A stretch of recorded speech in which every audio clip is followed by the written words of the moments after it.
Good morning children, welcome to e learning classes. बच्चों, आज हम अपना नया पाठ शुरू करने जा रहे हैं। वह है आँख की खोज। तो पाठ को शुरू करने से पहले मैं आपको बताना चाहूँगी कि इस पाठ में हजारों वर्ष पहले आदिमानव द्वारा आँख के आविष्कार की कथा का वर्णन है। आदिमानव द्वारा आँख का आविष्कार तथा उपयोग मानव सभ्यता की अत्यंत महत्वपूर्ण घटना है। शुरुआत में आदिमानव इस आँख से डरता था, लेकिन जब उसे इसका इस्तेमाल करना आया तो उन्होंने अपनी सुरक्षा के लिए भी इसका इस्तेमाल शुरू कर दिया। तो आइए इस पाठ को विस्तार से समझते हैं। हजारों वर्ष पहले की बात है। तब दुनिया इस रूप में नहीं थी जिस रूप में उसे हम आज देख रहे हैं। चारों ओर घने जंगल थे जहां भयानक जानवर रहते थे। ना गांव थे ना खेत थे। आदमी भी जंगल में रहता था।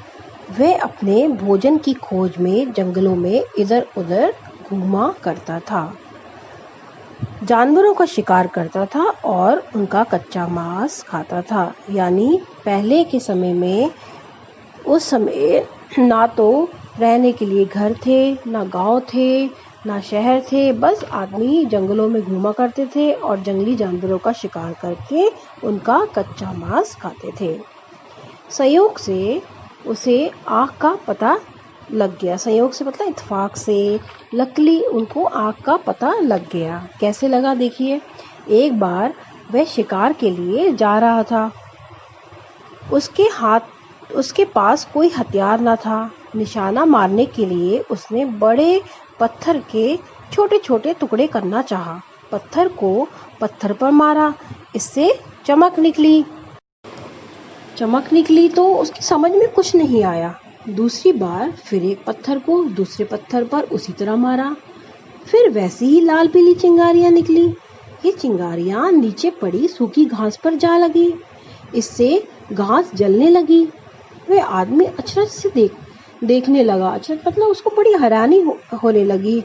उसे प्रकाश और गर्मी दोनों का अनुभव हुआ। यह उसके लिए एक नई चीज थी। इससे वह बहुत प्रसन्न हुआ और नाचने लगा। घास, पात और लकड़ी डालकर उसको वह जलाता रहा। उसने उसे बुझने नहीं दिया। आग उत्पन्न हो गई। संयोग से एक बार उसके हाथ से मांस का टुकड़ा उस आग में गिर गया। उसने उसे उठाकर खाया तो उसे बहुत स्वादिष्ट लगा। स्वादिष्ट मीन्स मतलब खाने में मजेदार लगा। अब तो इस आग को बनाए रखने की उसकी इच्छा और भी प्रबल हो गई। प्रबल मतलब तेज हो गई। यह थी आग की खोज। आग का पता तो चल गया, पर उसको जलता कैसे रखे, यह उसके सामने एक बड़ी कठिनाई थी।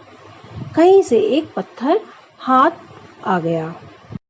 उसने उसको भी दूसरे पत्थर से रगड़ा। इससे आग जल्दी और सरलता से पैदा हो गई। उसकी प्रसन्नता बढ़ी। उस पत्थर के बीच उसने एक गड्ढा कर लिया। उसी पत्थर की एक पतली लंबी खूंटी भी उसने बना ली। पत्थर के टुकड़े में किए गए गड्ढे में बस खूंटी को चारों ओर जोर से घुमाया। पत्थरों की रगड़ से एक चिंगारी निकली और पास की सूखी घास में लग गई। उसने समझ लिया कि अब दो पत्थरों की रगड़ से कभी भी आग पैदा की जा सकती है। वह उनको बड़ी सावधानी से रखने लगा। ये पत्थर चकमक के पत्थर थे। यानी चकमक एक पत्थर थे, उससे आग इजीली पैदा हो जाती थी। धीरे धीरे उसे पता चला कि लोहे और पत्थर की रगड़ से भी आग पैदा की जा सकती है। इस खोज से आग को पैदा करने में बड़ी सरलता हो गई।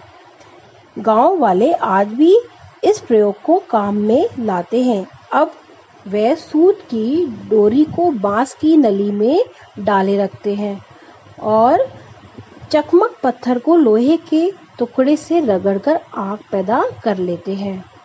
आग पैदा करने के प्रयोग चलते रहे। धीरे धीरे दिया सलाई का आविष्कार हुआ। आविष्कार मतलब खोज हुई। दिया सलाई के बड़े बड़े कारखाने लगे।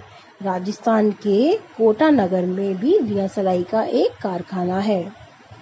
आज हमारे लिए आग जलाना बहुत सरल काम हो गया है, इसलिए हम उसे कोई महत्व नहीं देते। पर जब हम ये सोचते हैं कि यदि आग नहीं होती तो हम क्या करते, तब इस खोज का महत्व हमारी समझ में आ जाता है। आग की खोज प्रकृति पर मनुष्य की बहुत बड़ी विजय है। तो बच्चों, हमने इस पाठ में देखा कि आदि मनुष्य ने आग की खोज किस प्रकार करी। तो हम इस पाठ को फिर से एक बार अपनी पुस्तिका से पढ़ेंगे।